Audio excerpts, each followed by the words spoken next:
Bonjour à tous, nouveau format de vidéo pour vous expliquer un petit peu ce qui peut être partagé sur Internet et ce qui peut souvent être expliqué simplement. Alors nous allons commencer avec cette vidéo qui nous a été transmise par Facebook par un de nos followers. Donc c'est une vidéo qui a été partagée au départ par le site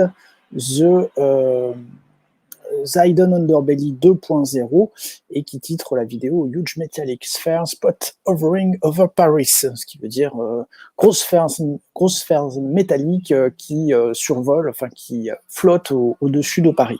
Alors, The Zidon Underbelly 2.0 publie cette vidéo le 11 avril 2020. Et nous avons également, enfin il donne le lien également de la vidéo initiale que nous avons ici, qui est partagée par un certain Loop Oversheet.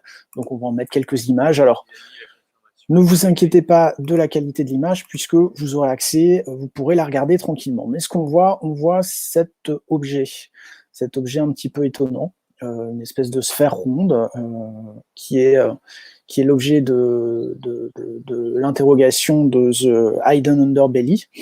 Nous savons que nous sommes au-dessus du ciel de Paris, et surtout, on va le voir, je vais un petit peu avancer la vidéo, on va voir ici, je vais mettre un arrêt sur image, ici nous avons la tour Eiffel. Alors on voit un petit peu mieux, puisqu'il fait un zoom, voilà, hop, donc là vous avez donc cette fameuse sphère, et on va voir apparaître dans les images suivantes la tour Eiffel, ce qui nous permet de pouvoir situer quand même assez correctement où se situe, où semblerait flotter cette sphère métallique.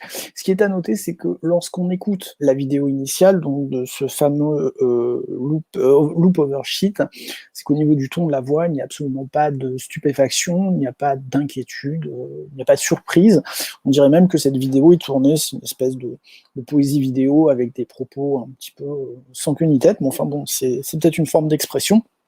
Par contre, lorsqu'on écoute la vidéo de Underbelly, bah, le ton est totalement différent, avec une musique presque anxiogène, et puis surtout une certitude qui est assez née, à savoir que comme Paris, comme beaucoup de villes dans le monde, est en confinement, mais il ne peut pas y avoir des choses dans le ciel. Bon, voilà, ça c'est la conclusion de The Hidden Underbelly, donc grosso modo, puisqu'il ne peut pas avoir d'objet dans le ciel, c'est très probablement extraterrestre. Sauf que lorsqu'on prend une carte de Paris, bon, la Tour Eiffel est ici. La Tour Eiffel est ici, et à cet endroit-là, nous avons le ballon de Paris.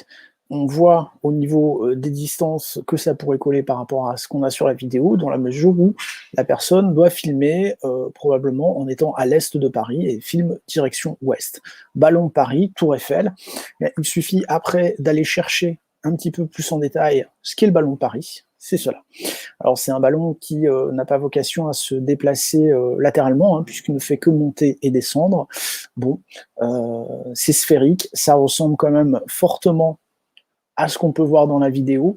L'emplacement correspond, et effectivement, il est utilisé actuellement, alors non pas pour faire des visites aériennes de la capitale, mais simplement pour faire des mesures de l'air. Donc, là-dessus, je dirais qu'il n'y a pas vraiment de questions à se poser, et sachez que c'est un ballon qui est très bien connu des Parisiens, et qui est aussi très bien connu des gens qui habitent Boulogne-Billancourt. Alors, Boulogne-Billancourt, c'est ici, c'est là où vous avez toutes les chaînes de télévision, voilà, toutes les chaînes de radio, ça se passe ici.